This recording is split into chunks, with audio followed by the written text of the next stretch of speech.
Hi, I'm here with Boulder Bookstore, and I'm so happy to be sharing about my debut novel for my sister. This is a story of twin sisters Amla and Asya, who are trafficked in India into Sonagachi, which is Asia's largest red light district, and then they're separated. They're torn oceans apart from their lives and each other, and Amla and Asya turn to the beauty of poetry, of sisterhood, of mindfulness, and it's a story of irrepressible hope, of love, of courage. It's about girls who rise up against all odds, and I'm excited to talk about it today. What inspired you to write this book? I drew much of my inspiration from some of my own nonprofit work. I had spent time volunteering in Uganda as well as in India with children's rights organizations, but it's also derived from my own curiosity of what could have been. I am a first generation immigrant girl. My parents are immigrants from India.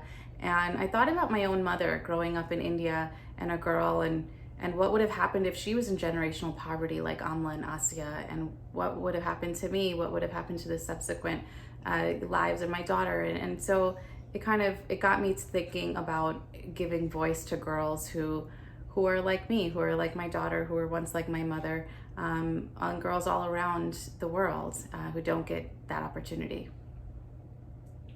Did you travel to India while writing this book? So that's a good question. I did not travel while writing the book. I had actually started this manuscript shortly after a trip I took to India in 2017, a number of years ago.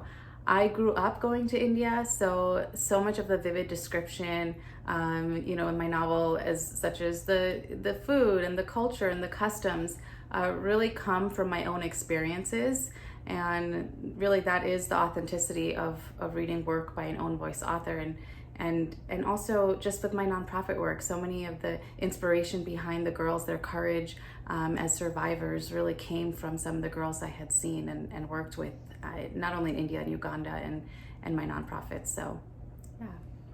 Why did you decide to write your two main characters as twins rather than as sisters? So that's a great question too. I have a sister of my own, so we're very close. That we grew up together in a way that allowed me to capture the essence of sisterhood. I also have a brother, and the idea of a sibling bond is the crux of this novel. However, I wanted to research twins themselves, and so I worked with world-renowned twin psychiatrists and interviewed and researched, and it was really amazing to learn more about the power of the twin bond and just how deep it can be. Some of the ESP and different elements. I don't give everything away, but the different things that girls experience together are really about being twins. And then I also learned a little bit more about the symbolic level of the twins as I wrote, which quite often happens as an author. And, besides my fascination with the twins, I wanted to capture a duality, I realized. And so by having the girls as twins, I was able to capture the duality of girls and really what both twins, Amla and Asya, are representations of. And so Asya is the girl and the twin in the novel who she kind of she doesn't follow, she doesn't want to break the rules. She's the one that's following the rules, and she's really cautious, and she wants to go by she listens to what society dictates for her at times, and she's also very reserved. And then you've got Amla, who is, she is the free spirit. She wants to fly by the seat of her pants. She questions authority. She questions what's happening around her. And I realized for so many girls, for so many women, in the conditioning of what society dictates and tells us, we're also have this other side to us. And so that was the duality that kind of came about when I described Amla and Asya throughout the novel. And really just the strength of sisterhood. The two girls prove their strength throughout the story. And for my own story as well, my mother is one of four sisters growing up in India and with all girls, and just the trials and tribulations of that, and how strong sisterhood really is. What does that mean? And then on the global level, what does it mean as a sisterhood to come together on causes like trafficking, like girls' rights, like girls' education, child marriage, and the things that we want to eliminate in the second-class citizenship of women. And so this book really explores all of that through the theme of these twin sisters. Can you tell us about your writing process? Sure. So I actually had not necessarily. I say this, in my author's note. I didn't really plan on writing this novel. I had started this short story over a decade ago when I had returned from my first overseas volunteer mission in Uganda. And when I got back, I was so inspired. I wrote, and I've always been a writer. I've always used writing as my expression. And so what came out was this story. It was called Amla and Asya initially before it became for my sister. And I also wrote a number of other stories, all based on what I was witnessing as the girl child, and what really the work that needed to be done and that still needs to be done. And so then it was a writing conference I went to a number of years after that, after my return from India, that I took this one story out on Amla and Asya, and I knew there was more to it. I knew I wanted to explore the themes more and dive into the characters, and slowly that started unfolding into the manuscript that it became. And it wasn't until the pandemic, when life started slowing down, I had a very busy healthcare career at the time, that allowed me to step into my craft more, because I wasn't running around for my career, and I wasn't running around with my kids. I'm a mother as well. And I was able to really focus and hone in on editing this manuscript and finishing the manuscript, and then eventually querying and, for the book deal and all of that. So in some ways, the pandemic helped my writing process by just giving me the space and the time, and the less of the distraction that can occur. And so now I'm learning for my next novel how different my writing process will be now as I've come into becoming the author that I am. What are a couple of books you've read recently that you really love?